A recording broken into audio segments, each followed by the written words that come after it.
ভরদুপুরে ভয়ঙ্কর ঘটনা শামসেরগঞ্জে। গঙ্গায় স্নান করতে নেমে তলিয়ে গেল দুই নাবালক।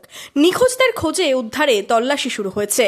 জানা গেছে, বুধবার দুপুরে শামসেরগঞ্জের লোহরপুর গঙ্গা ঘাটে স্নান করতে নামে দুই নাবালক।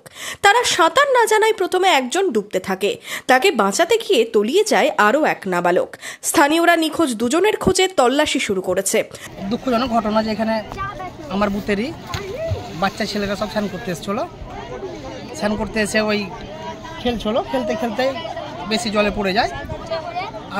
আরেকটা বাচ্চা ছিল, ওর সাথে ছিল, যে সে আবার হাতটা দেয় ওকে। যারা দেখেছে তারা বলছে যে ও হাতটা ধরে এবং দুজনই হেলতে না জানার কারণে দুজনেই ডুবে যায়। হ্যাঁ, অনেক চেষ্টা চলছে আমাদের এমনি লোকাল লোক দিয়েই, কিন্তু কোনো রকমে পাওয়া যাচ্ছে না। কোন ঘাটে তলিয়েছে এটা আপনার চামারপাড়া ঘাট, লোহরপুর চামারপাড়া ঘাট। নিখোঁজ দুই নাবালক মধ্য চাচণ্ড এলাকার বাসিন্দা। এই ঘটনায় শোকের ছায়া নেমে এসেছে এলাকায়।